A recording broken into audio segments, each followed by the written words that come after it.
What's up guys? So good morning. Agusang vlogging time again. So ayun with my colleagues. Magpapapayat ta kapag magkuan. Dapat nang dagan ta.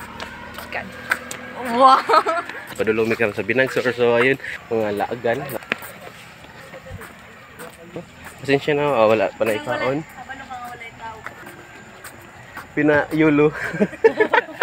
Kasi purpose na ito. Anong magatuta dito? Purpose? Every time mabusog yun, ganun need ba purpose? Char! Ma-interest ba rin kasi sa kabutang walay purpose? So ayun, wait for the next part. The compilation of our journey. Padulong sa Binagsor. Time check, 2:32 AM. We're walking padulong sa Binagsor. Let's go! Ayan guys, ana-ana may karon dere sa crossing sa Binagsor. Saan yung pangalan ng lugar, san? Binahanan. Binahanan? Ano? Picture? San? Kasulod na mi. Pwede naman po magbakta. So okay na po sa inyo. Naman pero ano man ta, sobra man ta. Dapat bilhin ang gagmay. Mas bilhin mo ako. Yeah, I agree. Pulihan akong driver. I agree. Depende sa kada. Ayan guys, yung padung namin karon sa Pasaka. And ayan, keep watching lang po. Entrance sa Padung Binagsor. Straight lang. Nakalabay na mo sa gym, pa right.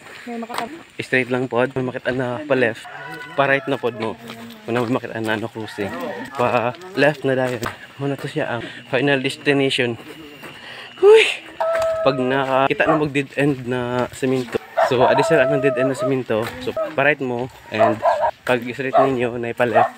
And katong pa left is padulong yun na pataas na nga semento sa bundok.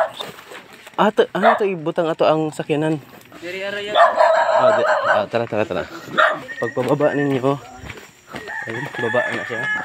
And ayun, din patungas na din na pabundok na dayon siya.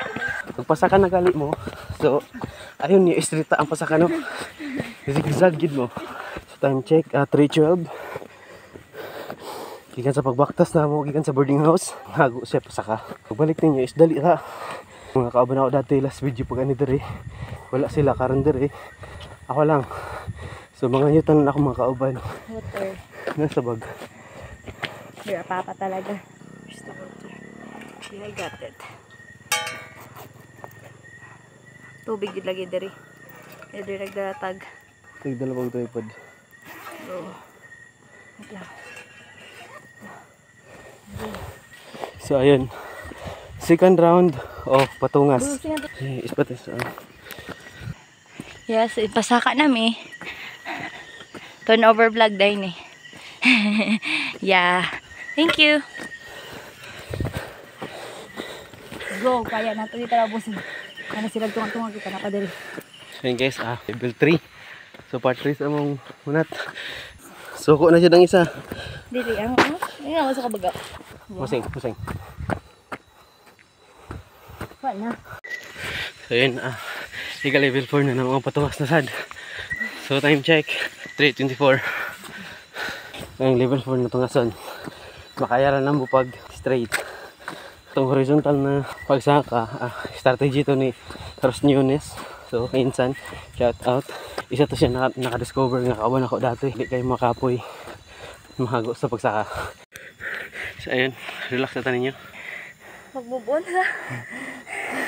Yung nga ni magbubon dahil Binagsor. Yan ang mga kawan na sa unana. And ang isa 50-75 na lang lai.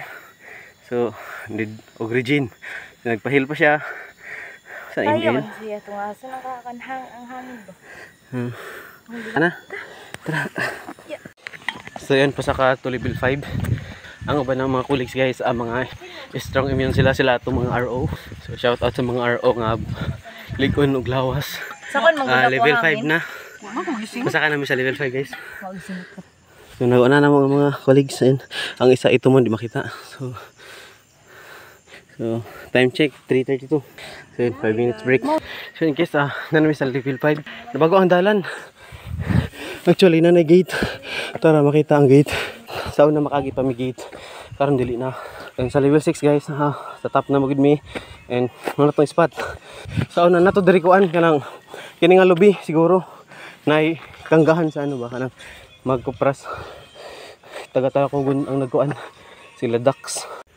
So in case saka namin sa level 6.